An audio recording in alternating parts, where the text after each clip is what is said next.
Bonjour à toutes et à tous, bonjour et bienvenue dans ce nouvel épisode du Pince-Crâne, le podcast autour de Magic et du Commander. Alors je vous rappelle que vous pouvez suivre l'émission sur toutes les plateformes, Apple Podcasts, Deezer, Spotify, Podcast Addict et Google Podcasts, mais aussi et surtout sur YouTube où vous pouvez y retrouver quelques contenus exclusifs, comme Commander Theorycraft, l'émission qui parle de la science du building dans le format multijoueur. J'ai justement sorti un épisode récemment. Et si vous avez des questions ou si vous voulez venir échanger avec nous, n'hésitez pas à passer sur le Discord de Magic C'est Chic où je suis plutôt très actif. Alors sans plus attendre, on détape, c'est permanent, on pioche, c'est parti.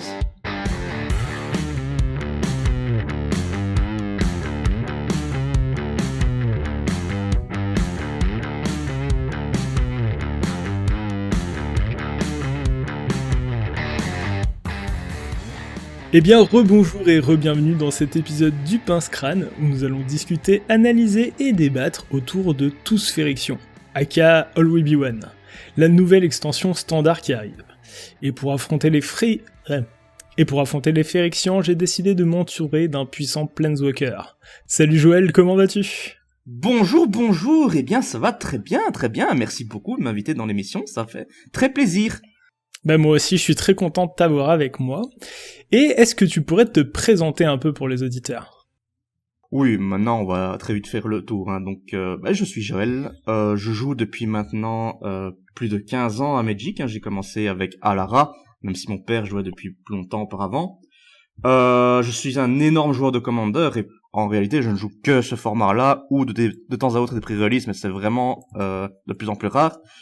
Donc, quand il y a une édition qui sort, en général, je vais vraiment m'acheter les cartes qu'il me faut en foil pour compléter mes decks au mieux. À cause de ça, je suis quand même judge de niveau 1 parce que j'aime beaucoup l'univers de l'arbitrage à Magic et c'est quelque chose qui me fascine assez bien et j'aime encore bien relancer des communautés et faire participer la vie au sein de Magic, qui est un jeu qui rassemble après tout. Et voilà, vous pouvez déjà m'avoir vu dans certaines vidéos de Bandit, vu que je participe à certains de ces shows dans Sol Ring. Et voilà, je crois qu'on a fait le tour. Ouais, c'est là la première fois que j'ai aperçu ton visage, c'était effectivement dans un épisode de Sol Ring. On a eu l'occasion aussi de se rencontrer en vrai à l'événement Commander à l'Assemblée à Auxerre. À Auxerre, tout à fait. C'était incroyable, c'était Valentin. J'étais complètement claqué. On est arrivé à 4h du matin dans l'auberge à Auxerre pour nous réveiller 3 heures après. Mais non, c'était trop cool cet événement-là. C'était vraiment chouette. Et il y en a un cette année d'ailleurs ou... Oui, on l'a brièvement annoncé là, on est en train de faire les premières démarches. Donc il y aura certainement une annonce d'ici quelques mois quand les grosses choses seront calées, on va dire. Parfait. Alors, on arrive du coup sur la nouvelle Phyrexia, donc All We Be One. Est-ce que t'attendais cette édition ? Quand on annonce une édition avec comme image d'affiche Elesh Norn, ouais, on va pas se mentir, ça fait un peu kikou Elesh Norn, mais bon, ça reste quand même mon Planeswalker vraiment préféré, ça reste mon Praetor préféré et j'ai toujours aimé la glisser où je pouvais dans ma deck blanc.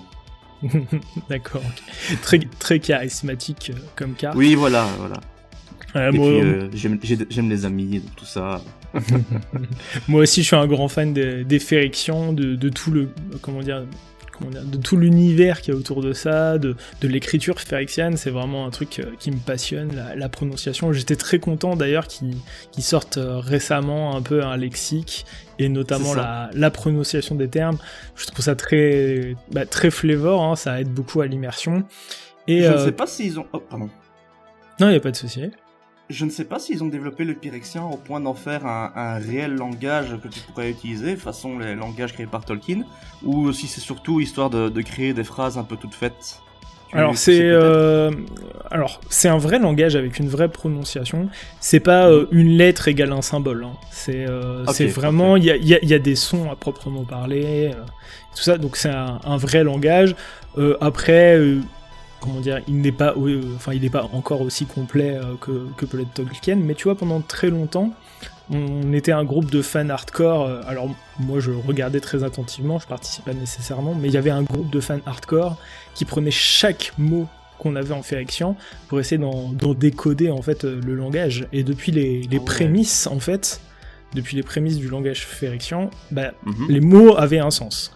Ils ont pas, ils ont pas fait ça à l'arrache, au hasard. Ah ouais, c'était pas aléatoire et genre par exemple, Eleshnorn Judge Gift traduite en Phyrexian, ou même tous les Praetors en Phyrexian, sont vraiment la vraie traduction, c'est pas juste des symboles alignés un peu au hasard. Non, c'est pas des symboles au hasard, et c'est ce qui a fait foi au fur et à mesure, tu vois. Chaque nouvelle carte, c'était vraiment des nouveaux mots, des nouveaux sons, et c'est ça qui a alimenté le wiki, et maintenant, le wiki est très très alimenté, notamment par les dernières ressources qu'ils nous ont filées.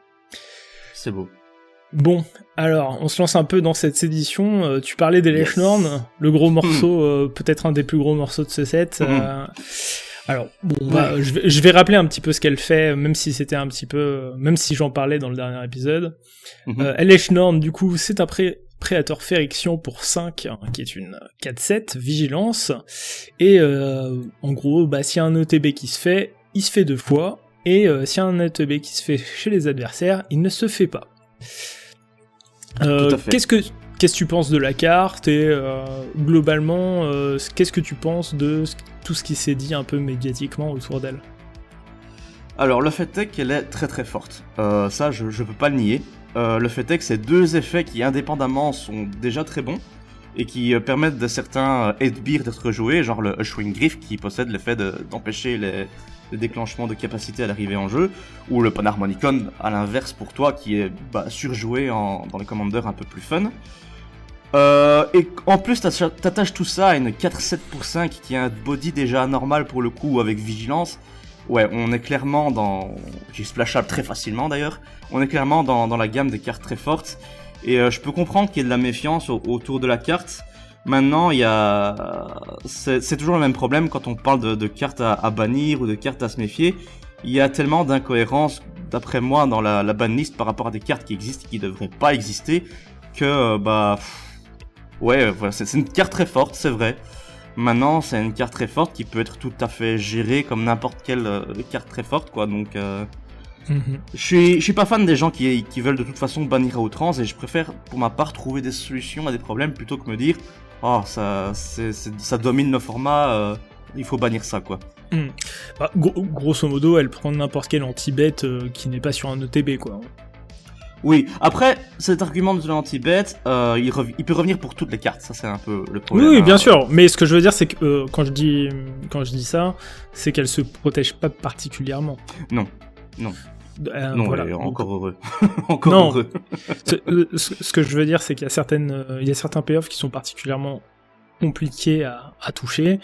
Déjà, selon le type qu'il a, tu vois, déjà, si c'est un enchantement, ça devient un peu plus compliqué parce qu'il y a moins de removal qui sont joués qui peuvent être efficients. Là, c'est vraiment une créature, elle prend tout ce qui passe, et en plus, ça a une grosse gueule de paratonnerre, quoi. C'est ça. Voilà.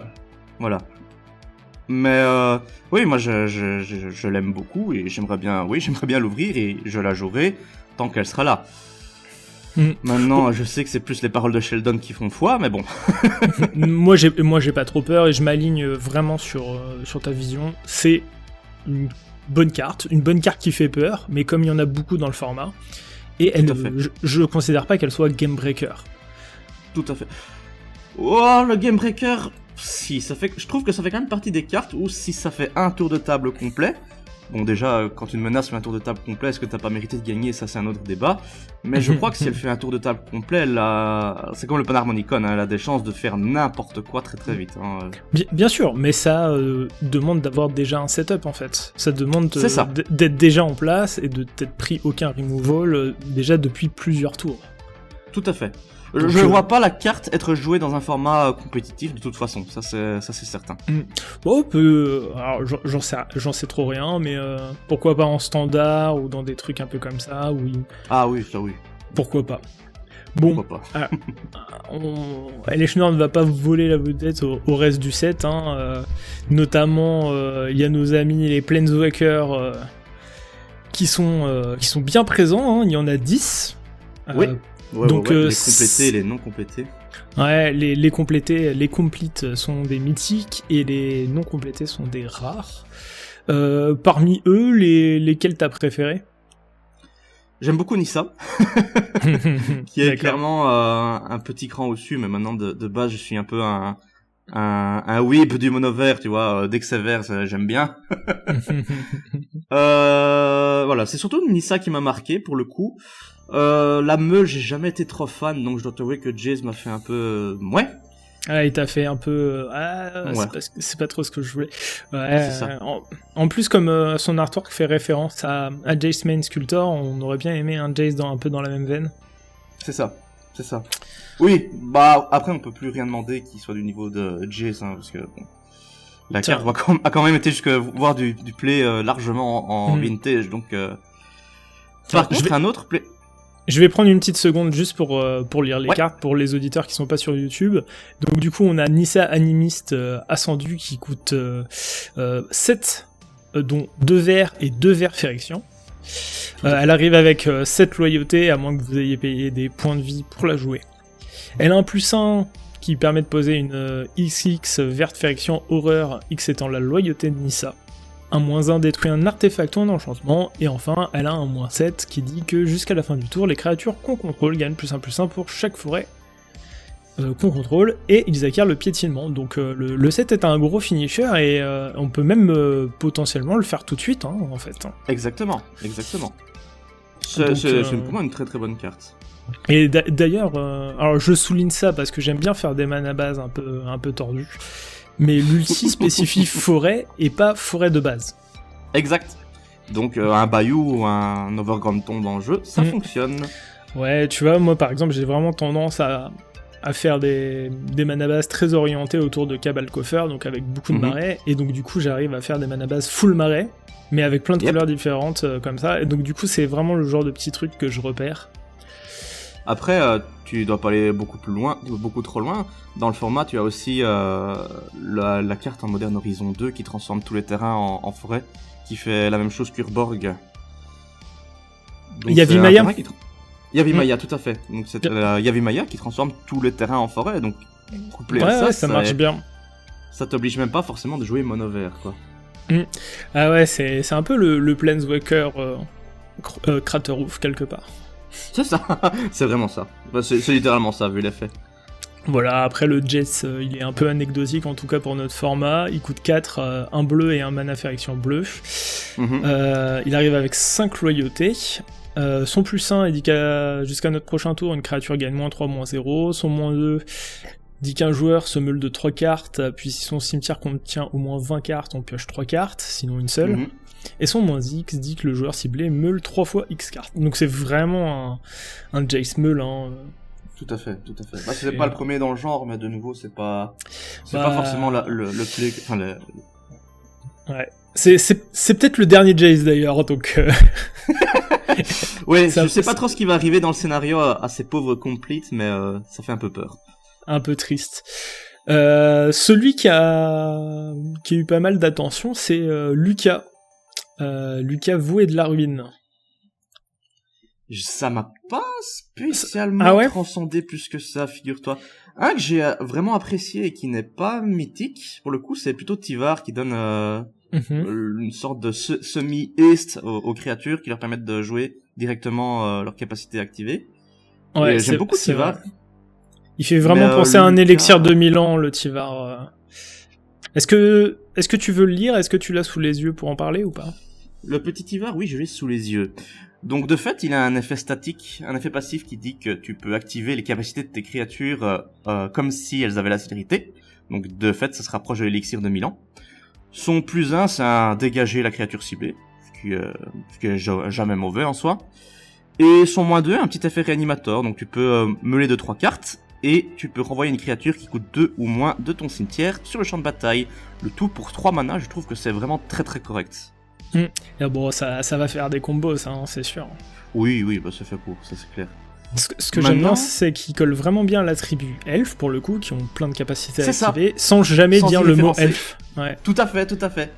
Oui, c'est clairement un commander qui va bien avec l'elfe, mais comme tu dis, il y a pas le mot elfe qui apparaît. Et ça, je trouve ça très chouette parce que le premier Tyvar était déjà sympa, mais si tu ne joues pas Elf Ball de base, son intérêt était déjà très très limité. Maintenant, pour revenir sur Lucas, ouais, il est correct parce que son premier permet déjà de ramper un petit peu plus. Je sais pas si tu veux que je lise la carte, je l'ai aussi devant les yeux. Allez, vas-y. Donc Lucas est un Planeswalker qui coûte 5, dont un rouge, un vert ou au choix un rouge, un vert Pyrexian. C'est qui lui permet d'être parachevé. Donc si vous payez 2 points de vie pour qu'il ne coûte que 4, il ne reviendra qu'avec 2 marqueurs en moins. Donc il reviendra avec 3 au lieu de 5. Il a un +1 qui lui donne un rouge et un vert, mais qui ne peut être utilisé que pour lancer des sorts de créatures ou activer des capacités de créatures. Déjà ça me refroidit un petit peu parce que je suis pas fan des restrictions. Son -1 permet de créer une créature 3/3 verte Pyrexian bête avec Toxic 1, Toxic qui est la capacité qui revient le plus dans cette édition et qu'on abordera sans doute après. Et son -4 inflige X blessures réparties comme on le veut entre plusieurs créatures et ou Planeswalker, X étant la force la plus élevée parmi les créatures qu'on contrôle au moment où on active la capacité. L'avantage c'est que si on active la capacité avec une 10-10 mais que notre adversaire décide de la virer, ce sera quand même la 10-10 qui sera prise en compte au moment de la résolution. Alors, c'est vrai qu'en commandeur, ça sera pas forcément une carte incroyable, mais je pense sérieusement que en 1 contre 1, elle a vraiment du potentiel, surtout en standard. Le fait de pouvoir faire son ulti immédiatement, et si t'as une grosse bête, carrément faire une vrasse unilatérale, je pense que ça se fait. Tu vois, Tout à fait. Donc, mais de nouveau, tu rentres dans un contexte où tu es dépendant de quelque chose qui est déjà existant, là où même en standard, on commence à apprécier des cartes qui sont intrinsèquement fortes. C'est vrai, t'as raison. Après, de toute façon, la colorité Gruul, elle a toujours été dépendante de quelque chose pour faire des removals comme ça, particulièrement le vert pour gérer les bêtes. Enfin bon, c'est le fait de pouvoir faire son ulti comme ça et faire une sorte de mini-vrasse unilatérale, je trouve que ça lui donnait vraiment un aspect intéressant, sans être bien évidemment game breaker et un peu inutile pour le commandeur.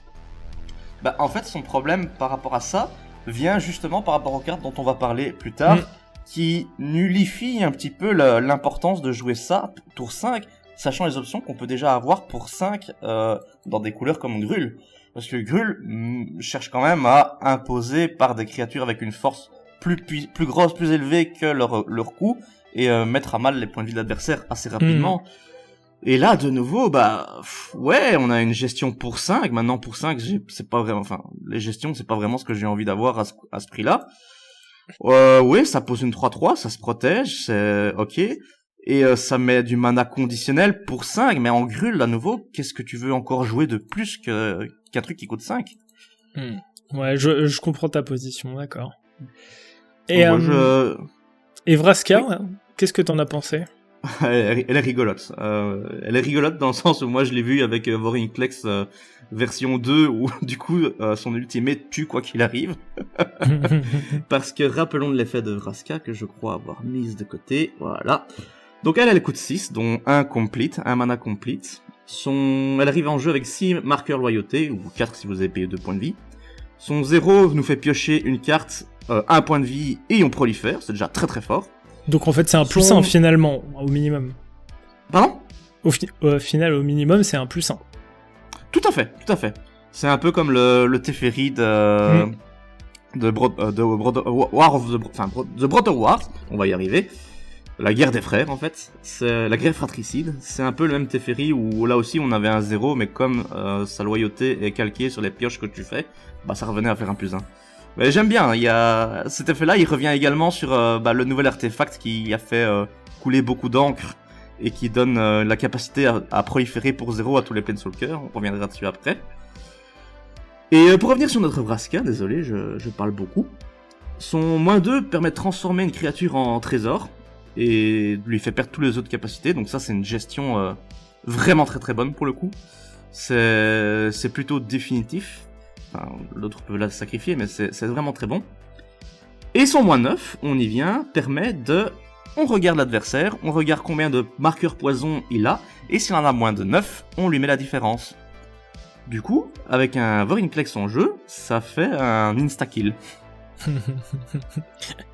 ça veut dire qu'il peut prendre 18 marqueurs poison d'un seul coup. C'est ça. Et à moins d'avoir déjà 9 marqueurs poison et que du coup ça lui en fasse 0, bah même s'il a 8 marqueurs poison et qu'il doit en prendre un, bah il en prend 2 à la place, donc il meurt malgré tout sur le coup. Bon, ça reste quand même pas mal conditionnel, hein. Faut arriver à -9. Oui.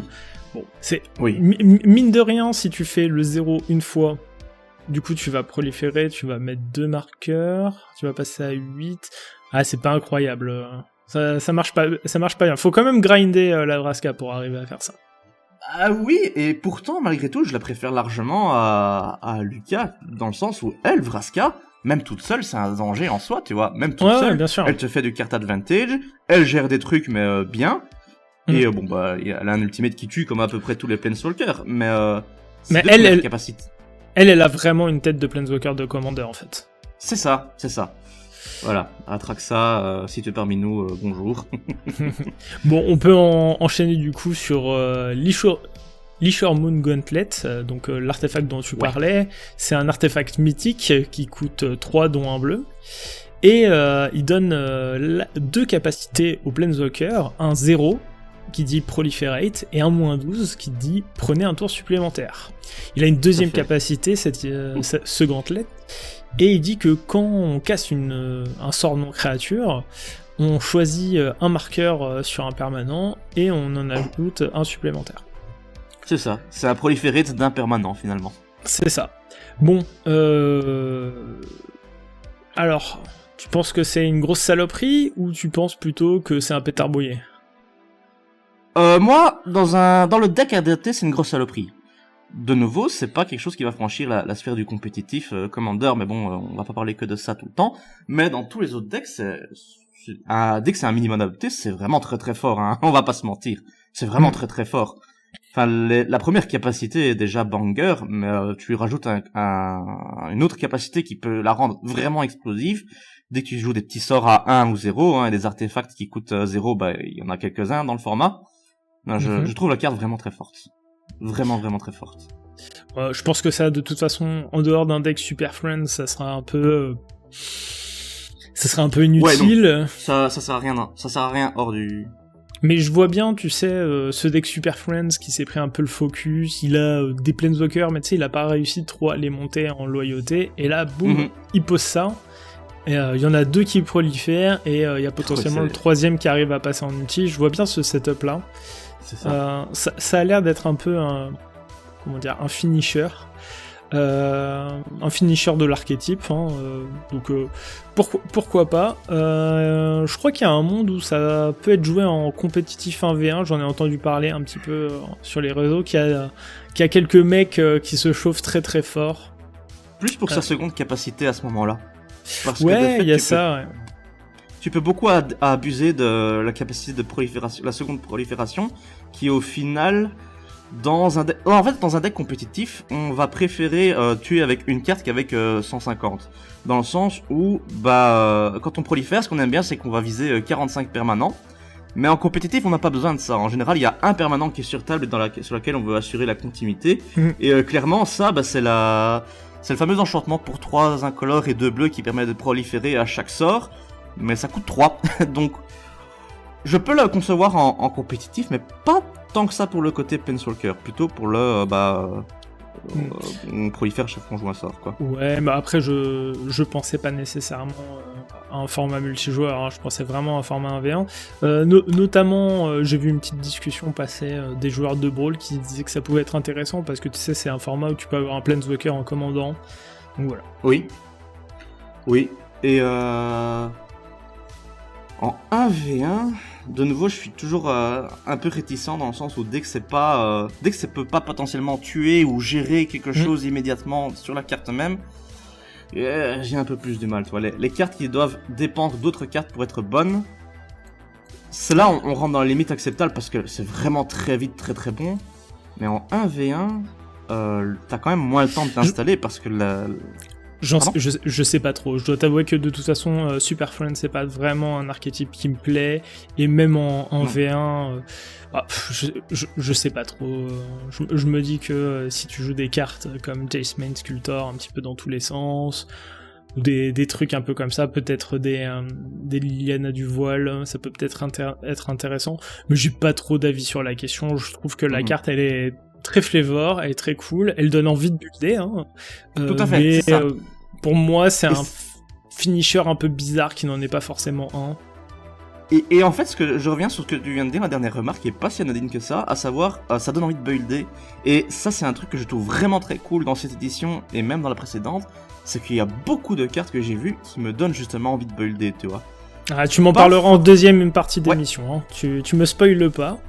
Ouais, bien sûr. On fait une petite rétrospective de l'édition, et après, tu me raconteras tous tes secrets. sorry. Spoil pas. Non, bon, il y a un cycle dont je voulais parler avec toi. C'était le cycle sûr. Des Dominus. Ah, qu'est-ce que je les aime tous. Tu les aimes tous. Je les aime tous. Ah oui. Moi je les aime pas tous, mais. Ah non. Mais alors je peux te dire déjà d'office que mon préféré c'est le blanc et le noir. Ouais. Logique. Alors, le blanc est plutôt insane, hein. Il dédouble du coup les jetons comme l'enchantement blanc qui fait à peu près la même chose. Non, attends, je ne sais plus. Immortal March, je crois, un truc du genre. Oui, peut-être. Je l'ai pas de mémoire, mais en tout cas, Mondrak Dominus de la Gloire, c'est une créature 4/4 pour 4 dont 2 blancs. Donc du coup qui double les tokens quand ils arrivent en jeu. Et il a une deuxième capacité, comme tous les Dominus, hein, c'est un petit peu leur... comment dire... Leur gimmick. Ouais, c'est un peu leur gimmick. Donc ils ont une capacité qui double quelque chose, et ils ont une capacité qui se permet de se protéger. Et elle, pour 1 et 2 mana Phyrexian blanc, elle dit qu'on peut sacrifier 2 autres artefacts et ou créatures, et mettre un marqueur indestructible sur Mondrak. Donc, c'est vraiment fort. Hein. Ouais, bah, notamment que fort. Les tokens artefacts, il y en a un peu dans tous les sens, tu vois. Oui. J'aurais bien vu, tu vois, sacrifier 2 autres artefacts ou et créatures non token. Parce que ça paraît con, là. Ah oui, c'est vrai que tu peux juste bénéficier de son effet qui est cheap au possible. Et derrière, pour 1 et 4 points de vie... Bon, bah, on va rendre ça indestructible, hein, parce que pourquoi pas, finalement. Ça me paraît un peu débilus. Et c'est débile. Non, c'est Dominus, tu t'es trompé. Pardon ? Tu as dit débilus, c'est Dominus. Ah, d'accord, pardon. Allez. Et quant au noir, le Dominus du massacre, c'est une 8/3 pour 5, qui lui double les effets de mort. Et du coup, on peut exiler 3 créatures de notre cimetière pour lui mettre un marqueur indestructible. Et lui ne demande même pas de mana incolore pour payer sa seconde capacité, donc à partir du moment c'est vrai. C'est très fort, c'est vraiment très, très fort. Ouais, c'est une 8/3 pour 5 du coup, et sa capacité elle coûte 2 mana Phyrexian noir. Non, lui il est vraiment sale. Alors j'ai oublié de le dire, mais c'est des Phyrexian et horreur. Et légendaire. Et légendaire, tout à fait. Ça peut être votre commandant si vous avez envie de builder un mono noir un peu... un peu ouf. Ouais. Voilà. Alors je vais citer rapidement les autres sans trop m'étendre. Le rouge, il permet de doubler les blessures de source non dommage. Non combat. C'est le moins fort, mais c'est le moins fort des 5, mais c'est le rouge, donc on peut pas trop lui en vouloir, tu vois. Voilà. Le vert, il double la force et l'endurance des créatures. Alors par contre, lui coûte 7. C'est ça, c'est le plus 4-6 portée pour 7. J'ai pas très bien compris, mais pourquoi 7 dans le sens où les autres ont un coût qui équivaut à l'enchantement qui fait leur propre effet. Donc l'enchantement qui double les tokens ou quoi. Avec un body de fou, et là, pourquoi coûter 7 alors qu'ils ont Alpha Grout ou un truc du genre qui coûte 5 et qui fait son effet à lui, quoi. Lui, pour obtenir l'indestructible, il faudra payer 2 mana Phyrexian vert et sacrifier 2 ou 3 créatures ? Je sais plus. 2 créatures. 2 créatures, ouais. Et le dernier, le bleu, c'est une volante qui, attention, asseyez-vous bien, qui double la prolifération. Donc en gros, si tu prolifères 2 fois. Et pour le rendre indestructible, il faut retirer des marqueurs. Ah ouais, moi, figure-toi que c'est celui que je trouve le plus mauvais. C'est le plus mauvais intrinsèquement parlant. Mais c'est celui qui me donne le plus envie de builder. D'accord, ok. Bon, alors après, pour pour lui rendre hommage, il a quand même le vol. C'est le seul qui a une vraie capacité d'évasion. Le vert à la portée, mais bon, c'est un peu anecdotique. Celui-ci, au moins, il a le vol, donc c'est un body un peu correct. Voilà, d'ailleurs, si je dis pas de bêtises, tous les Dominus n'ont pas de mots-clés d'évasion ou de protection. Ce qui est bizarre de se dire pourquoi celui-là il a du vol ou de la portée ou quelque chose, mais bah ouais, je regarde là, le noir il n'a rien quoi. Le noir, Même le pas blanc la et le menace, rouge quoi. ont rien. Bah c'est pas plus mal, je trouve que c'est plutôt bien équilibré. Le bleu, je le trouve faible parce qu'en fait, proliférer, rien que de base, ça demande d'avoir des marqueurs. Donc en fait, c'est déjà une relation synergique entre un enabler et un payoff. Et en fait, là, on va avoir un nouveau payoff, mais qui va avoir besoin d'un proliférateur. Donc en fait, c'est un payoff de payoff. Et j'aime pas trop ça, généralement. Ça fait des choses qui marchent pas bien. Maintenant, je suis plus ou moins d'accord avec toi, mais ça prend bien en compte que tous les Dominus sont des payoffs de quelque chose. Hein. Bah, le blanc, tu fais pas des tokens. Alors, ouais, c'est des conditions beaucoup plus simples à satisfaire pour le rendre craqué, on est d'accord. Mais si t'as pas de créature pour déclencher la mort ou de doubleur de token ou quoi... Je suis d'accord, mais comment dire, les autres sont des payoffs d'enabler, celui-ci est un payoff de payoff. Je sais pas si tu vois ce que je vois l'idée. Voilà, c'est en fait, il a besoin de deux choses pour s'activer, alors que les autres ont besoin que d'une seule chose. C'est ça. Voilà. Il fait un peu overkill, quoi, par rapport aux autres qui activent vraiment quelque chose. Enfin bref, en tout cas, c'est un cycle qui est vraiment intéressant et un petit peu à la manière des Préators dans leur genre, tu vois. Ils sont badass, quoi. C'est des vraies créatures de Timmy pour le commandeur et qui font très plaisir. Ah, je prendrai mes 5 en foil full art, il n'y a pas trop de discussion à ce sujet. Aïe. Alors, une dernière mythique dont j'aimerais parler, après je te laisserai évoquer toute ta sélection. C'est la nouvelle épée de Forgé de Frontières. Oui, elle est vraiment très bien. Qui rejoint le cycle des anciennes épées. D'ailleurs, son art est un peu particulier, hein, on dirait un peu un jouet pour enfants. Oui, on dirait pas vraiment une épée, ça c'est certain. Maintenant, les doubles épées élémentaires faisaient pas très épée de base, mais là, j'avoue que c'est un peu le pompon. Tu sais, on dirait un peu, les jouets qui s'illuminent pour les enfants qui font de la musique. Ah, il va appeler le pouvoir du crâne ancestral ou un truc du genre, on dirait là. Donc, cette nouvelle épée, du coup, comme toutes les épées du cycle, elle coûte 3 et s'équipe pour 2. Elle donne la protection contre le rouge et le vert. Et elle dit qu'à chaque fois que la créature équipée inflige des blessures de combat à un joueur, on va exiler les 2 cartes de notre bibliothèque, et on va pouvoir jouer ces cartes ce tour-ci, et surtout on peut jouer un terrain supplémentaire. Donc c'est une épée qui fait du card advantage et techniquement du ramp. Ça a l'air bien complet comme équipement. Ah, j'avoue, ça ne vaudra jamais la bleue-rouge et la verte-noire qui sont vraiment les 2 plus grosses de toutes. Mais tu pioches 2 tous les tours, quoi. Enfin, à chaque fois que tu cognes, quoi. Je me demande si je la mettrais pas au même... Alors, je la mets pas au niveau de la noire-verte, mais je la mettrais bien au niveau de la bleu-rouge, quand même. Hein. C'est...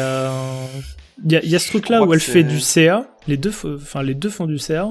La bleu-rouge inflige 2 blessures à une cible, donc c'est bien. C'est moins bien en commandeur, parce que 2 blessures, tu vas certainement trouver une cible et au pire tu les mets dans la tête d'un joueur, c'est ok.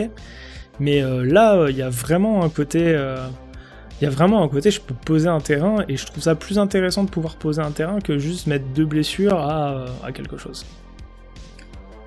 Après, c'est un avis personnel, hein, c'est plus mes goûts qu'autre chose. Hein. Disons que le rouge-bleu, j'ai l'habitude que dès que je la sors, il y a toujours un dork sur table. C'est impossible de ne pas avoir un dork, mais ça tue pas que ça, tu vois, ça va tuer les experts sentinelles, ça va tuer les archivistes dogma et les autres crasses que tu veux pas voir. 2 d'endurance, c'est beaucoup de cartes en commander. Donc, c'est pas faux. La rouge bleue, je trouve pas qu'elle est d'égal autre que la vert noire qui est vraiment banger dans son style. Mais s'il y a un top 10 des Swarms, je crois qu'il en manque une pour terminer les 10, mais S'il y a un top 10 des sorts, celle-là, je la vois bien entrer en 3ème, ça c'est clair. Bon, quand ils finiront le cycle, on fera une vidéo ensemble, top 10 des swords, d'accord? C'est ça. Allez, super. Promis, hein, je te préviens. Hein. C'est ça. Je te préviens, je te rappelle et on fait ça. Nickel, parfait. Utilisez votre Stoneforge mystique, le tuto. Super. Bon, et du coup, sur quelle carte t'as louché un peu dans cette édition? Eh bien, beaucoup. Et il y a plusieurs choses qui m'ont interpellé, dans le sens où il y a vraiment un power creep par rapport à beaucoup de cartes dans cette édition, tu vois. Il y a... Je vais parler tout simplement du Bloated Contaminator, qui est pas forcément un truc de très fort, mais ça, c'est une 4/4 pour 3, piétinement, toxique 1, et quand elle fait des dommages de combat à un joueur, on prolifère. Et c'est peut-être pas l'association de capacité la plus puissante de toutes, mais c'est clairement dire, on assume totalement que maintenant, le vert, le body, il est juste plus fort que le coup de la carte. Il y a plus aucun souci par rapport à ça. Ou alors, même en passant en mythique, tu as le Tyrannax Rex, qui envoie le Carnage Tyran retourner se coucher, qui était déjà surjoué en standard à l'époque. Une 8/8 pour 7, mon 3 verts, qui ne peut pas être contré.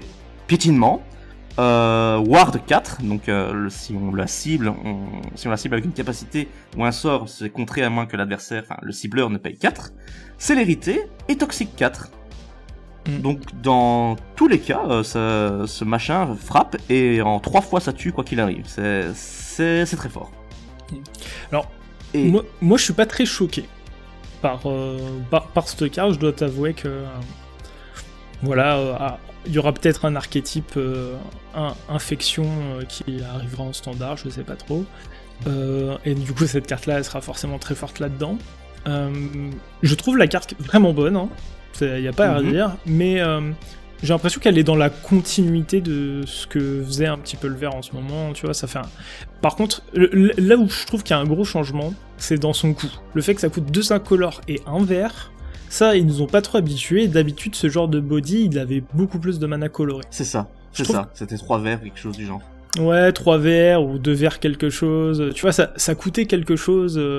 Ça te permettait de pas trop faire le dingo avec ta mana base. Et là, il y a plus cette restriction-là, et c'est là où je trouve que le power clip influence plus que dans les statistiques. Tout à fait. Et d'ailleurs, je sais que quand on voit le mot-clé toxique, on a envie de penser à un jeu qui essaie de tuer au poison, mais c'est pas forcément nécessaire pour autant, tu vois. Et c'est une des choses que j'adore c'est une des choses que j'adore dans cette édition par rapport à la nouvelle Pyrexia. Dans la nouvelle Pyrexia, on avait Infect, qui rendait une force et une endurance beaucoup plus significatives, puisque avec Infection, la créature inflige autant de poison que de la force qu'elle a réalisée. Le problème, c'est que du coup, ça rendait la carte nécessairement moins bonne sur le côté, parce qu'on devait équilibrer cet énorme avantage par quelque chose qui la rendait un petit peu moins transcendante, tu vois. Là, Toxique, c'est un mot-clé bonus, mais tu vois clairement que ça impacte pas vraiment les effets vraiment cool qu'il y a sur le côté, quoi. Ouais, voilà. Là où Infection, du coup on peut faire une petite dégression sur Infection, je trouve ça intéressant. Infection, ça avait ce truc là où, en fait si tu jouais Infection, peu importe le format, hein, il fallait miser que autour de l'Infection. Tu pouvais pas t'amuser à jouer à la fois sur les dommages et sur les marqueurs de poison. Là tu fais les deux, par contre c'est relativement nerfé. C'est relativement nerfé, mais comme tu dis, si... Enfin, t'es pas obligé de compter sur les poisons pour rentrer un deck bon quand tu mets que des créatures avec toxique, tu vois. Tout à fait. Dans l'infection, tu dois vraiment ultra cibler sur ça.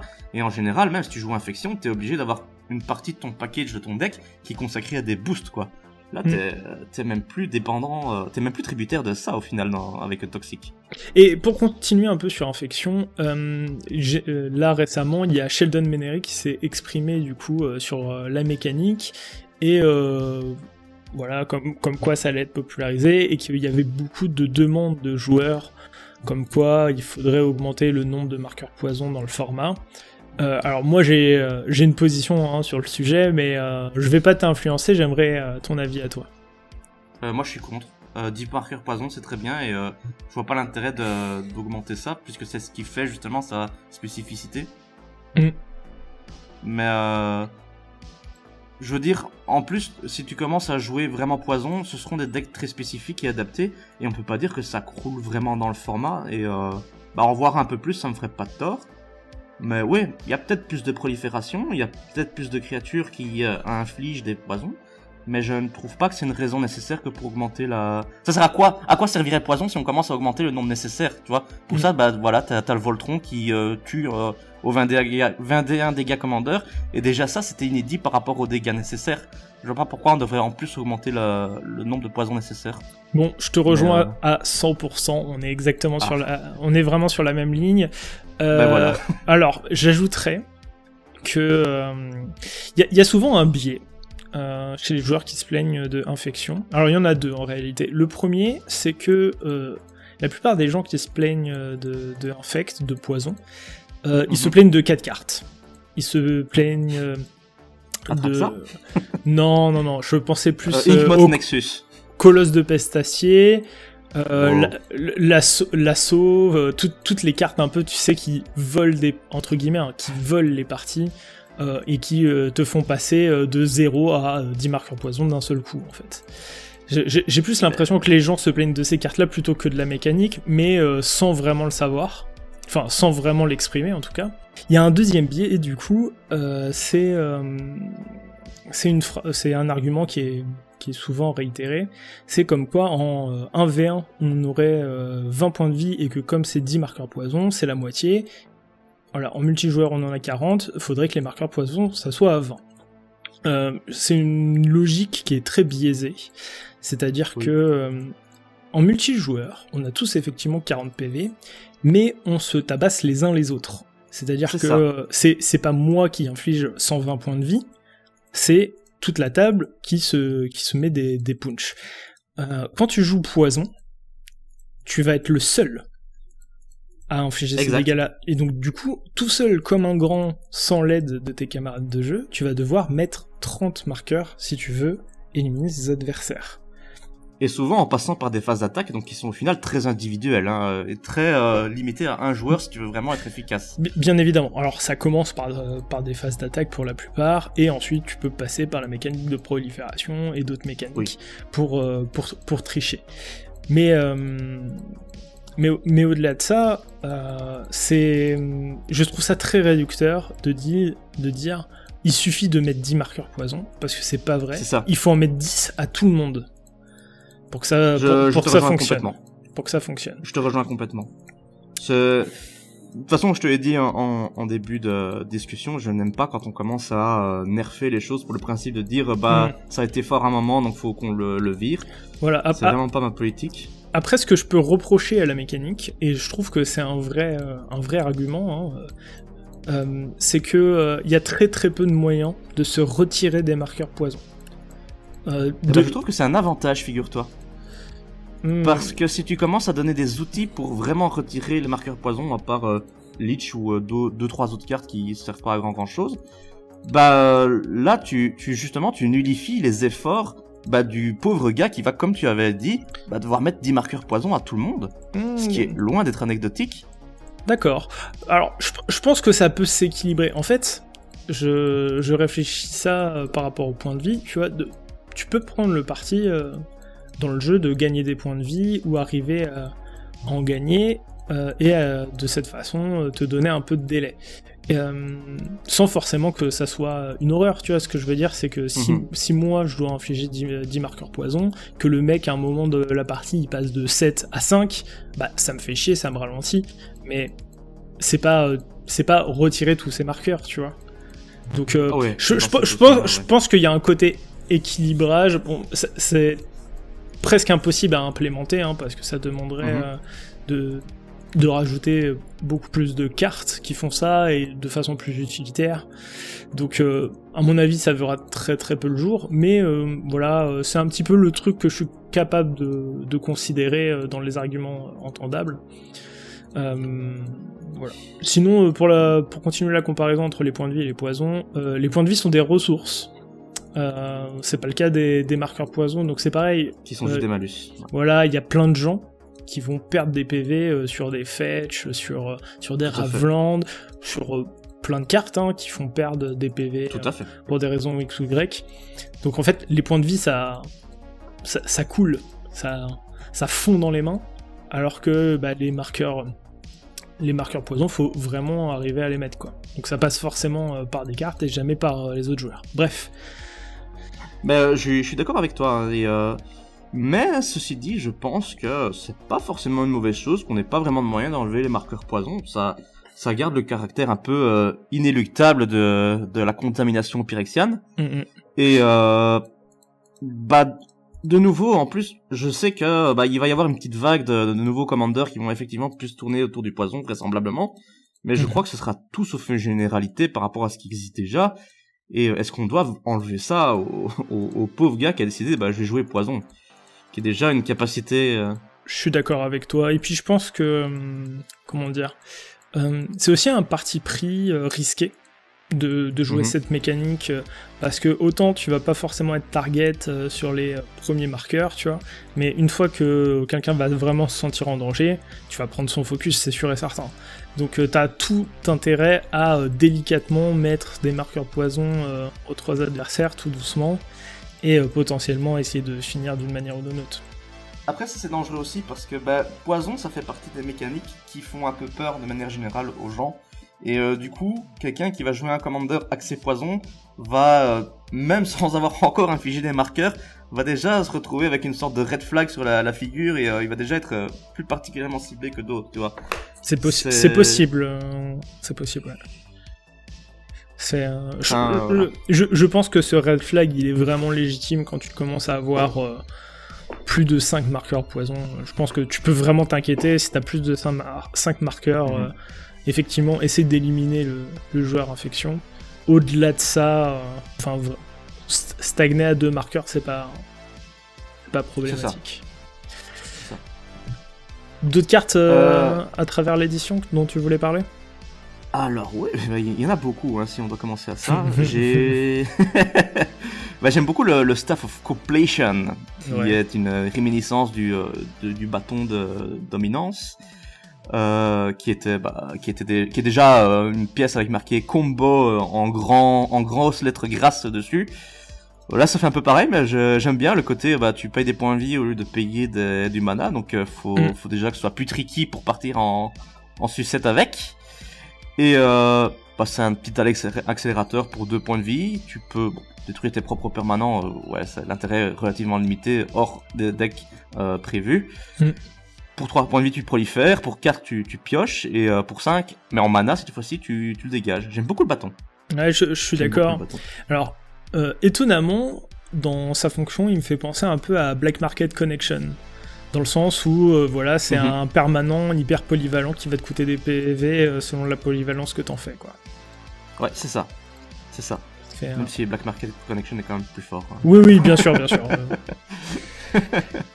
Dans ce qui m'a marqué aussi, tu as la créature légendaire rouge-bleu qui est un petit peu n'est pas le dieu sauterelle qui veut, mais la 6-6 pour 7, 5 incolores, un rouge, un bleu, vol, ward de 3 mana et 3 points de vie, et quand on caste un sort non créature, on met autant de jetons 1-1, gobelin, pyrexian et célérité que le coût de la créature, que le coût du sort. C'est gros, célérité en plus... Et voilà. Après, c'est quand même une créature légendaire qui coûte 7, va falloir arriver à la caster. Oui, mais bon, j'ai confiance. On est dans un format où ça c'est tour 3, tour 4, le tour 7 de mana, c'est pas beaucoup plus. D'accord. Et alors, là je voulais en parler aussi parce que ça parle à mon petit cœur de joueur vétéran de J-Trog. Même si c'est pas quelque chose que t'es supposé mettre dans l'échelle plus compétitive, et J-Trog est clairement dans une échelle plus compétitive, le Conduit of Worlds, qui est un Crucible of Worlds un petit peu au rabais, mais qui a l'avantage de pouvoir jouer un sort non permanent de son cimetière qu'on choisit, et un permanent de son cimetière qu'on choisit, et on peut le caster pour son coup de mana si on n'a pas joué d'autres sorts ce tour-ci. Franchement, j'aime bien. je me risquerai sans doute à l'essayer. Ouais, je suis d'accord, c'est une carte vachement sympa, et il y en a plein d'autres un peu, hein, des cartes dans le genre, sans forcément être un cycle. Je pense notamment à la bleue, qui dit que tous tes permanents sont des artefacts, sauf tes landes. Oui, je l'ai mise dans mes cartes à utiliser, donc la Mycosynth Lattice moins chère. Voilà, donc c'est vrai aussi pour les sorts et les permanents qui ne sont pas mis sur le champ de bataille. Donc voilà, si vous avez besoin d'aller chercher un artefact, je crois que ça fonctionne. C'est ça. C'est exactement ça, ouais. D'accord, et c'est mycosynthèse empiétante. Voilà, et si je ne... Attends, d'ailleurs, en fait, je crois que c'est mieux que la Mycosynth Lattice, parce que je crois que la Mycosynth Lattice transforme les cartes de ton deck en incolore, mais pas en... Je vais peut-être vérifier ça tout de suite. Mais elles ne disent pas du tout que ce sont des artefacts.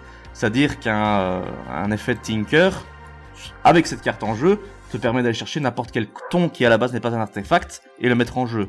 C'est pas vrai avec la Mycosynth Lattice, mais je te vérifie pour ne pas dire de bêtises. Alors, trade de mycosynthèse pour 6, tous les permanents sont des artefacts, en plus de leurs autres types. Toutes les cartes qui ne sont pas sur le champ de bataille, tous les sorts et tous les permanents sont incolores.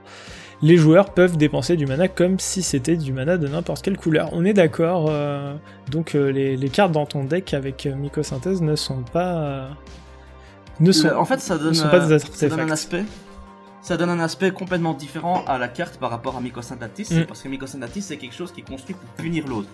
C'est ce que tu vas jouer avant de mettre en jeu un petit Karn ou un Nullrod ou faire un Vandal Blast Overload, que là c'est quelque chose que tu vas jouer pour toi, pour aller t'aider à chercher plus facilement et à interagir plus facilement avec tes artefacts. Tout à fait, je suis bien d'accord. Voilà. Je viens de voir un de mes chiens débouler dans le salon. Comment il a fait alors qu'ils étaient dehors, ça c'est la surprise. Il a crocheté la serrure. Oh, ça doit être ça.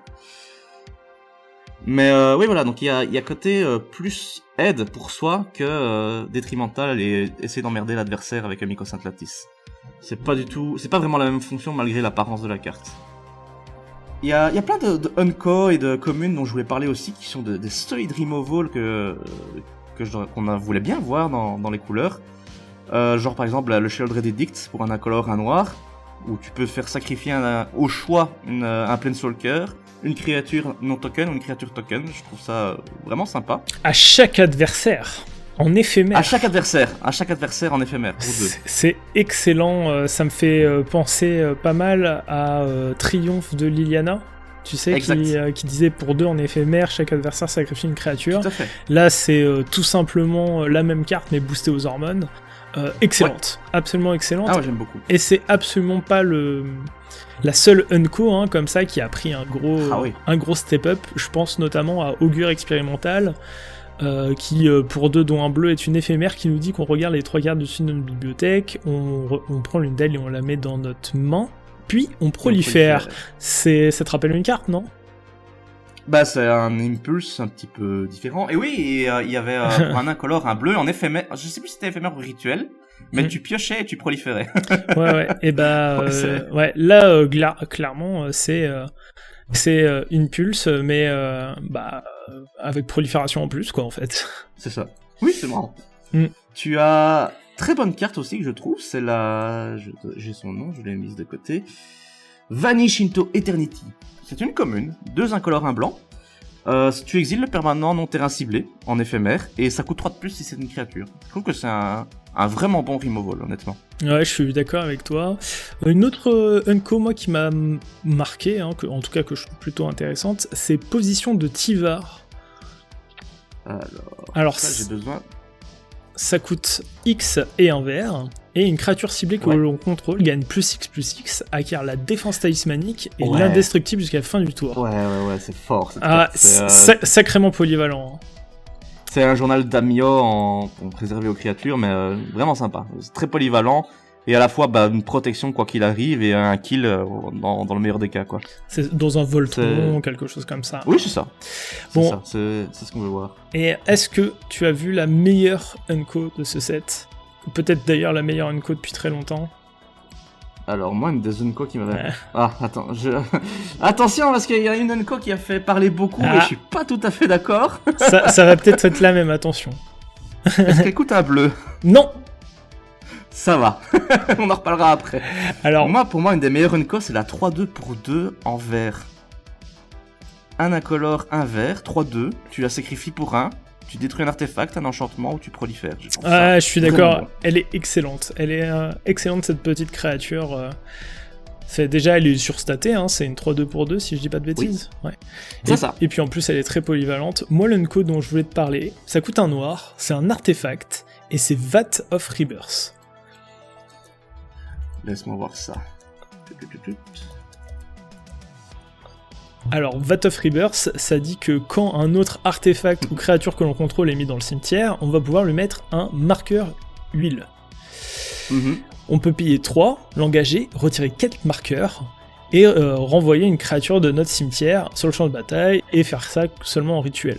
En fait, la force de cette carte, c'est qu'elle a pas de restriction. Donc pour lui mettre des marqueurs, ça veut dire que les trésors fonctionnent, n'importe quel token, que ça soit de créature ou n'importe quoi. Et au final, tu vois, c'est un petit payoff qui coûte seulement 1 noir et qui va pouvoir faire de la réanimation 2 ou 3 fois dans la partie pour seulement 3 mana. Et c'est clair qu'on a un niveau. C'est un niveau. C'est marrant parce que si on m'en avait mis un logo rare sous cette carte, ça m'aurait pas choqué. Eh ben moi non plus, ça m'aurait pas choqué. Je dois t'avouer que je la trouve vraiment très très forte, hein, dans n'importe quel jeu, Prosper, hein, par exemple. Enfin, tu vois, où t'as beaucoup de trésors. Hop. C'est ça. Ce truc-là, il va avoir plein de petits marqueurs. Et derrière, tu vas pouvoir faire de la petite réanimation. Donc voilà. Après, la seule vraie restriction qu'il a, c'est de votre cimetière. Donc tu peux réanimer qu'une de tes bêtes, faut pas abuser. Oh, mince. Vraiment nul. Allez. Je trouve la carte bonne. Pas incroyablement giga top, je la veux l'avoir partout, mais elle est très bonne. Pour une Unco, je la trouve très au-dessus de la moyenne. Comme je te dis, je comprends pas pourquoi elle a un symbole d'Unco alors que je viens de voir des rares dans l'édition qui sont juste moins fortes que ça. Ok. Mais est-ce que t'as une autre carte dont tu voudrais parler? Ah mais tu sais, si on continue là-dessus, j'ai 45 cartes dont je voudrais parler, mon petit Nox. Vas-y. Il y en a plein. La 6-6 pour 4 qui nous dit, si je ne dis pas de bêtises,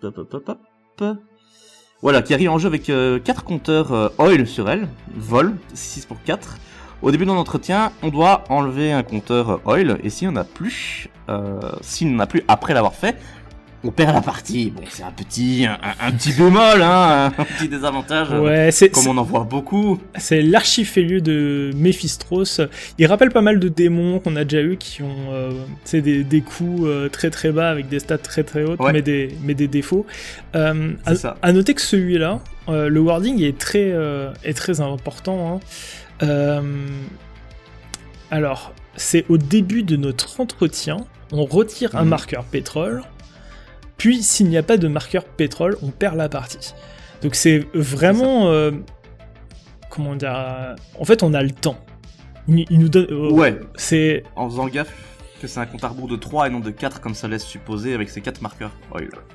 En fait, tu le poses, il a 4 marqueurs. Au début de ton entretien, t'en retires 1. Puis 2 buts-toi, puis 4, quoi. Donc on a le temps, hein, mine de rien, et surtout, effectivement, à chaque fois qu'une créature qu'un adversaire contrôle meurt, il perd 2 points de vie, voilà.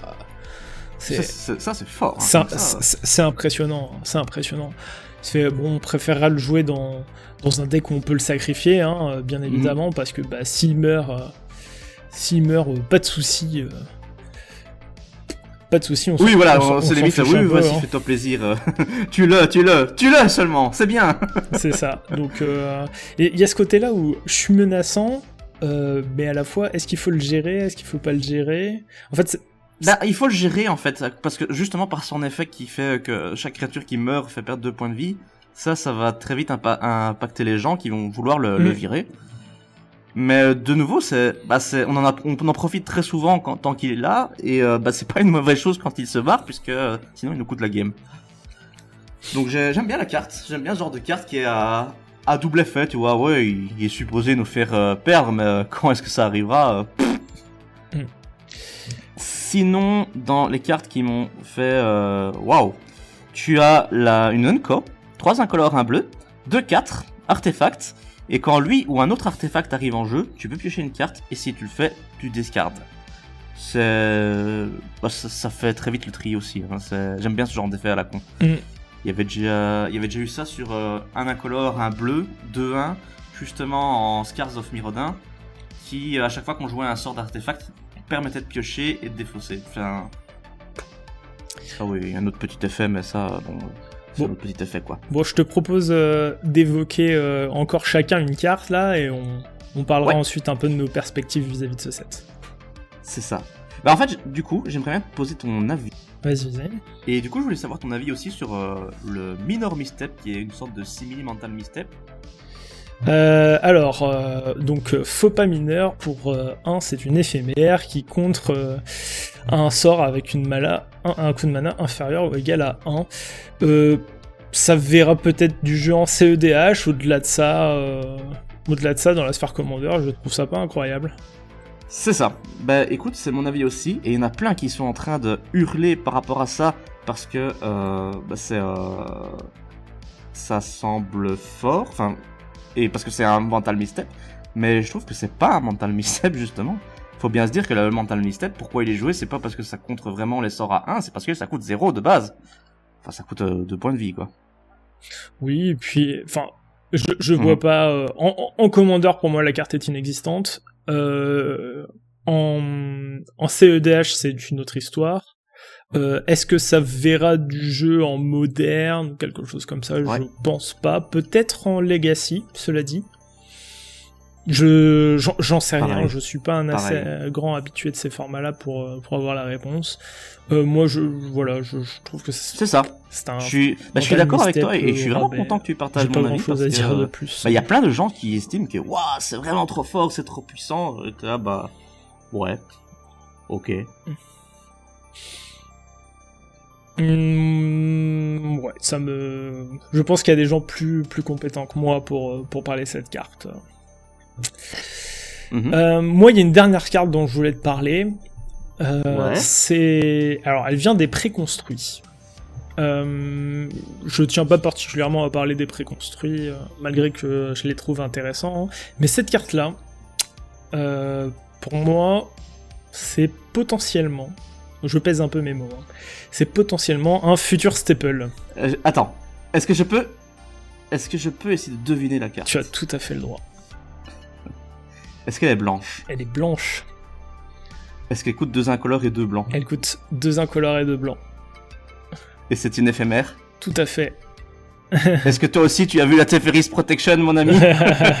Ouais, donc c'est dissimulation astucieuse, comme le disait Joël, ça coûte 2 incolores, 2 blancs, c'est une éphémère. Ça a le bon goût aussi d'avoir la convocation, donc on peut réduire le coût de cette carte avec nos créatures, quitte à la faire coûter 0 si on engage 2 créatures blanches dans l'opération.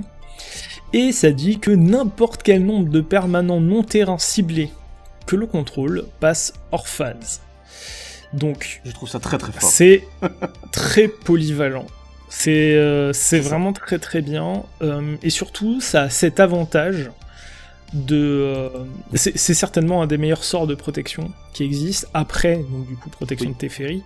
Tout simplement parce que les gros prédateurs du format qui sont très joués, c'est Cyclonic Rift, Toxic Déluge, potentiellement Adieu, et en fait, et aussi les Vras qui font sacrifier, bien sûr. Tout ça, c'est vraiment des cartes qu'on voit très souvent. Je sais pas pour toi, mais Toxic Déluge et Cyclonic Rift, c'est un. Ah oui, c'est un peu tous les vendredis soirs, on en voit forcément un ou deux, quoi. Et c'est ça, c'est obligé. Et du coup, dissimulation astucieuse permet à ton deck agressif de passer outre ces cartes qu'on voit très souvent, là où des interventions héroïques le font pas, quoi. Exact. Non, moi je trouve la carte vraiment très très bonne, c'est un peu les cartes type Swords to Plowshare, quoi. Tu joues blanc, tu la mets dans ton deck, il y a pas vraiment d'autres questions à se poser. Ouais, je suis pas forcément un aficionados de Swords to Plowshare à rentrer dans tous les packs, mais elle par contre, je pense que la seule vraie condition pour la jouer, c'est d'avoir des créatures, quoi. Tu joues des créatures, tu joues ça, et voilà. En fait, ou des permanents, c'est pas que des créatures, si. Alors non, mais je disais plutôt créature vis-à-vis de la convocation. C'était surtout ça, enfin, tu vois, typiquement, là où cette carte, elle va vraiment briller plus qu'ailleurs, c'est les decks Go Wild, ou potentiellement les decks où ton commandant a la vigilance, tu vois, ça peut être hyper intéressant. Mais voilà, après, a priori, si tu joues un deck... oui, tu peux protéger n'importe quel permanent de mon terrain, tout à fait, mais t'as plutôt intérêt à le jouer dans un deck agressif, ça a plus de sens, quoi. C'est ça. Maintenant, de nouveau, même si ça coûte 4, même si je n'ai jamais une seule créature, mais que je joue par exemple Citis pour un deck enchantement, enfin je la mets tous les jours dedans, quoi. Ça, bien sûr, ça se considère beaucoup, hein, on est d'accord. Et non, vraiment, enfin, il y a vraiment pas beaucoup de raisons de pas jouer cette carte-là, si ce n'est de dire que on a mis protection de Teferi à la place et que c'est peut-être un peu mieux, mais et encore, je pense que ça se débat, mais en tout cas, 18 simulations astucieuses. Moi, ça m'énerve un peu que cette carte-là, elle soit dans un préco. Bon, après, on pourra potentiellement l'ouvrir dans des sets boosters et dans des collector boosters, mais c'est des choses un peu qui m'agacent, tu vois, un petit peu à la manière du Dockside, ou de plus récemment, l'année dernière, l'enchantement, tu sais, du contrebandier, là. Mais... Non, je me trompe de nom. C'est pas... Un enchantement qui est couleur blanc, qui coûte 3, qui était dans Capenna. Ah si, pour 2 incolores, un blanc, où quand un adversaire pioche trop, tu pioches, et quand t'es... Enfin, ouais, elle est forte aussi, cette carte. Oui, mais voilà, elle sort d'un préco, et ça me dérangeait un peu. Et du coup, c'était par du contrebandier, j'étais pas très très loin. Bah écoute, moi j'ai l'effet inverse dans le sens où vu que c'est dans un préco, ça veut dire que tu l'auras systématiquement à partir du moment où t'achètes le préco, et moi ça me choque pas. Ouais, mais du coup ça va faire cher la carte, quoi. Je sais pas. Ouais, ça c'est... Ouais. Bon, après... Ça, mais le problème c'est... Après on a une petite chance de la trouver dans les sets boosters, c'est quand même rassurant comparé à l'époque de Dockside. Oui. Mais j'ai l'impression que tous les précos ont leurs cartes qui font que le prix vaut masse boulasse au bout d'un moment, genre connexion avec le marché noir ou quoi. Ouais. Oui, je suis d'accord que ça commence à être une gimmick, c'est une gimmick qui est récurrente de temps en temps, mais c'est pas universel à chaque préconstruit, et puis non. Je sais pas, moi c'est toujours quelque chose un peu qui me dérange. Enfin, tu vois, que ça soit des cartes chères comme ça, moi ça me saoule un peu. Je trouve ça un peu dommage. En fait, ce que j'aime beaucoup, c'est pareil, hein, c'est un petit peu, je le redis un peu à tous les épisodes, ça me fait plaisir. J'aime bien quand les cartes, en fait, elles sont très synergiques avec le préconstruit. Et tu sais, elles sont fortes dans le thème, et pas juste fortes génériquement. Ça, c'est des choses qui m'embêtent un peu. Je vois l'idée. Parce que du coup, ça fait des staples, et en fait, mécaniquement, plus on a de staples dans le format, plus on va jouer des cartes qui sont des piles de staples, en fait. Je crois que les staples comme ça, qui sont pas là pour correspondre au commander, comme par exemple Dockside dans son temps, ou ici, ou le Gnome Terramancer ou d'autres cartes, c'est des arguments de vente, malheureusement, parce que, comme tu l'as dit, la plupart des précos sont très ciblés dans ce qu'ils veulent faire, dans l'optique de leur commander. Et si tu n'es pas attiré par l'optique, t'as aucune raison de l'acheter. Et pour Wizard, c'est pas forcément une bonne chose. Moi je m'en fous, Joël, ils ont qu'à faire des optiques intéressantes, ils ont qu'à faire des thèmes intéressants. Tout à fait. Je sais. Wizard, si vous nous entendez. Non, mais je pense sincèrement que sur le long terme, ça abîme un peu le jeu. Alors que je pense qu'il y a plutôt quelque chose à faire pour inciter à l'achat. Je pense qu'il y a plutôt un truc à faire du côté du flavor, en fait, et se dire voilà, cette carte là elle est très forte, mais que si tu joues des vampires, tu vois, ou des trucs comme ça. Et ça c'est vraiment le genre de design que j'aime bien. Et bon, après voilà, hein, on peut pas être tout le temps content, on peut pas être tout le temps pas content, c'est comme ça. Il en faut pour tous les goûts, dirons-nous. C'est ça. Mais ouais, je suis d'accord avec toi. Maintenant, c'est vrai que j'aime quand même bien de temps à autre avoir une grosse staple. Mais comme tu dis, le problème de la staple, c'est que tu te sens mal si tu la mets pas dans ton deck après. Ouais, même quand elle a pas forcément. Tu te sens mal quand toi tu la prends pas et qu'on te l'envoie dans la gueule, quoi. Ça, même pas forcément, tu vois, mais regarde, j'ai fait un Ashnod il y a pas longtemps, le mono noir. Et bah je me suis dit bon, est-ce que je mets ma Yoke Mode Swill? Et le problème c'est que dès que tu joues noir, t'as envie de te dire bah je vais mettre mon Yoke Mode Swill, tu vois, ou dès que tu joues rouge, tu te dis je vais mettre mon Dockside Extortionniste, tu vois. Et c'est une carte qui n'a de fait rien à faire, et c'est vrai que c'est un peu chiant. Maintenant, c'est bien d'avoir des protections pour des couleurs qui manquent parfois d'outils, quoi. Oui, je suis tout à fait d'accord. Bientôt, on espère avoir un sort de protection pour le rouge, ça serait chouette, même si c'est pas du tout la couleur. Ouais. Le noir aussi, hein, niveau protection... Ouais, mais le noir a la récursion, tu vois. Le noir, il revient, tu vois. Le rouge, il est vraiment tout nu, si ce n'est peut-être, tu sais, les contres un peu conditionnels. Ouais, mais de manière générale, c'est vrai qu'il est tout nu. Mais récemment, j'avais joué mon Ashnod et je dois t'avouer que quand tu te retrouves avec 30 artefacts et qu'on fait une vague de vitriol ou un Vandal Blast, c'est chouette l'âge de pierre. Ok. Bon, et du coup, cette édition, elle t'inspire quoi? Il y a, je sais pas, quels sont les gros ajouts que tu vas faire, ou alors, je sais pas, peut-être le nouveau commandant que tu vas builder. Je n'ai pas eu l'envie de faire vraiment un commandant dans ce que j'ai vu. D'accord. Mais par contre, j'ai vu une dizaine de cartes que je voulais rajouter dans la plupart des decks que j'ai déjà. Et vas-y. Le problème, c'est les commandants que je veux faire, c'est souvent les Dominus, mais c'est des couleurs où tu perds un peu beaucoup de l'intérêt quand tu n'as pas une autre couleur qui va avec, quoi. Genre le bleu sans le vert bleu derrière, t'es là, ouais, je suis d'accord avec toi. Donc, ouais, c'est beaucoup de cartes que je vais ajouter. Je pense pas que j'en ai vraiment vu qui me font l'effet waouh en tant que commander. Mais c'est malheureusement une des éditions sur lesquelles, mon portefeuille est déjà parti là, je ne sais pas où il se trouve. Mais il crie déjà à l'aide, quoi. D'accord, ok. Bon, t'as pas un petit deck dont tu voudrais nous parler qui va bénéficier de pas mal d'ajouts? Bah, on va parler de Ashnod. Je peux parler de Ashnod, hein, du coup, qui est un peu mon pet deck du moment. Vas-y. En plus, on a un auditeur qui est à fond sur ce deck-là et qui a un peu du mal à le faire fonctionner. Donc, vas-y, lâche-toi. Ah, c'est vrai? Ouais. Eh bien, figure-toi que j'arrive très bien à le faire fonctionner. Il est vraiment correct et on est dans des tables qui jouent à un niveau comme on est souvent plus sur du 8 sur l'échelle de puissance, si cette échelle veut vraiment dire quelque chose. Et malgré tout, ça fait son taf. Hein. Donc, pour rappel, Ashnod, mécaniste de la chair, est une 1-1 pour un noir, contact mortel. Quand elle attaque, on peut sacrifier notre créature, et si on fait ainsi, on crée un jeton de Lithoforce engagé. Pour 5, on exile une carte de créature depuis un cimetière, et on crée un jeton de créature artefact 3-3 incolore zombie.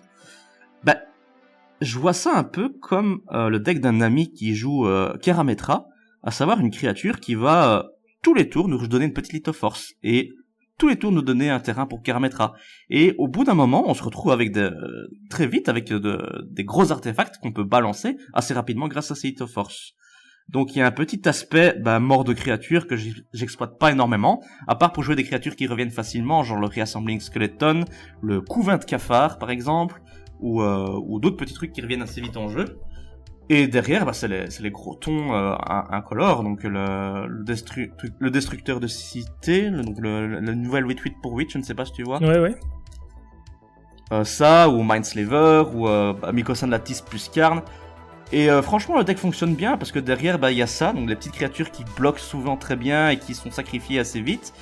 T'as le côté des gros artefacts que tu lances sur la fin qui font gagner quoi qu'il arrive.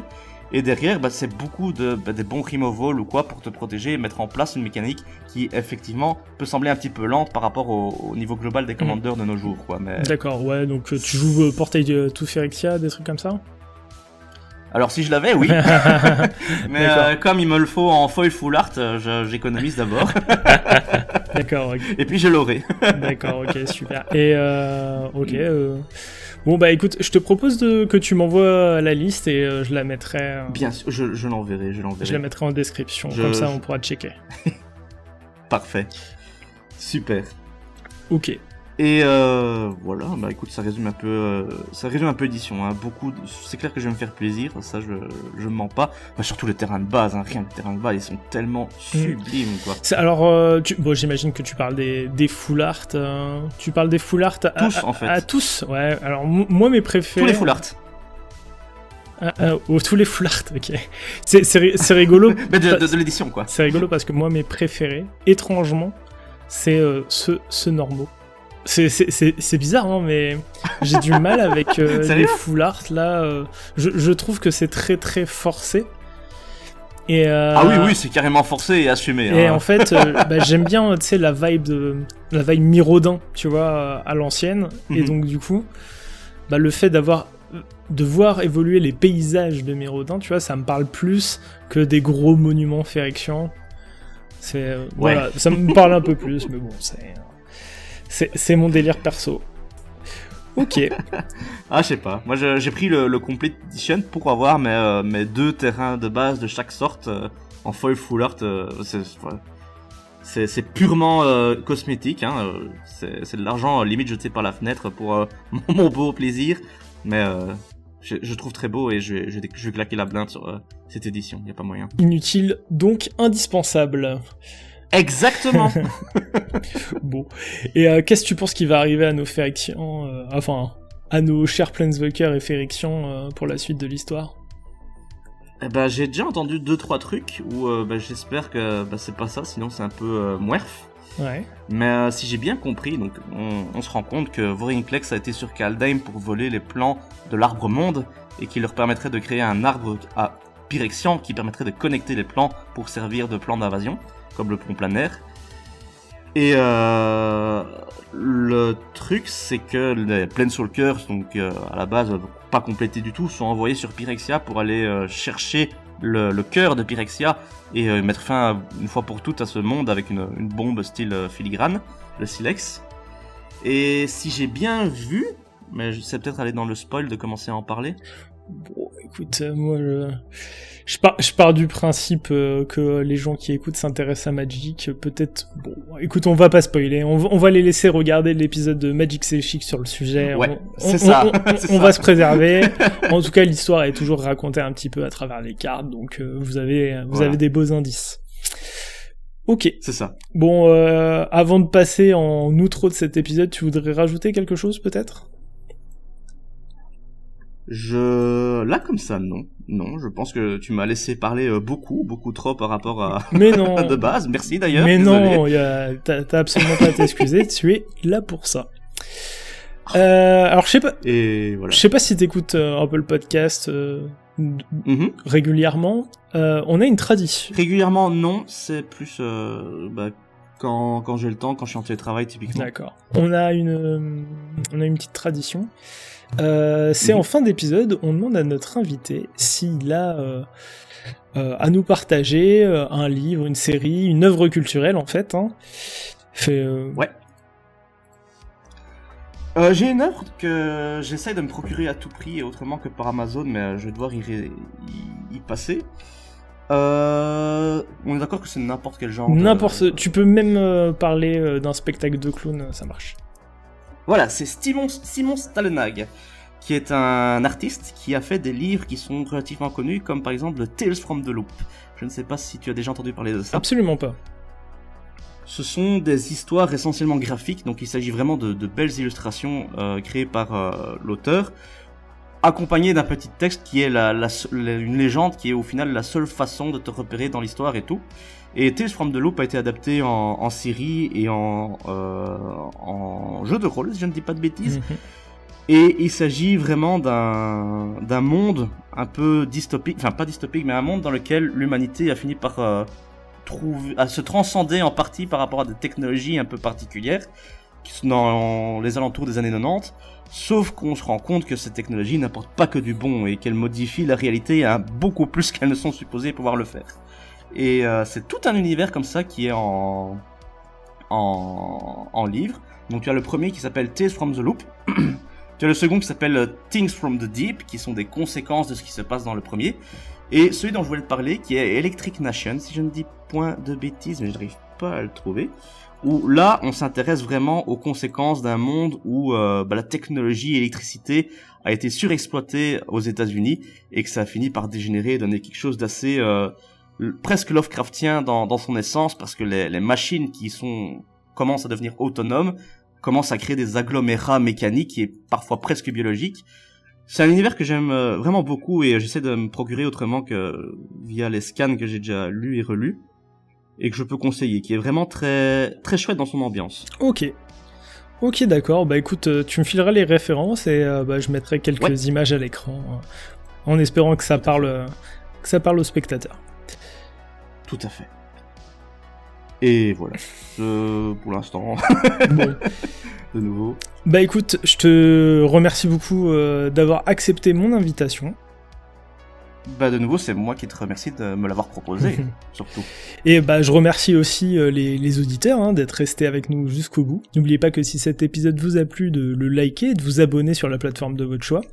De même, si vous avez des remarques ou des suggestions, vous n'hésitez pas à commenter et pourquoi pas venir m'interpeller sur le Discord de Magic C'est Chic. Pour dire que le dernier invité a fait des conneries, par exemple. Mais non. En attendant, je vous souhaite plein de bons top decks et pas trop de manades. C'était le Pince Crâne. Salut. Bien à vous, bonne journée.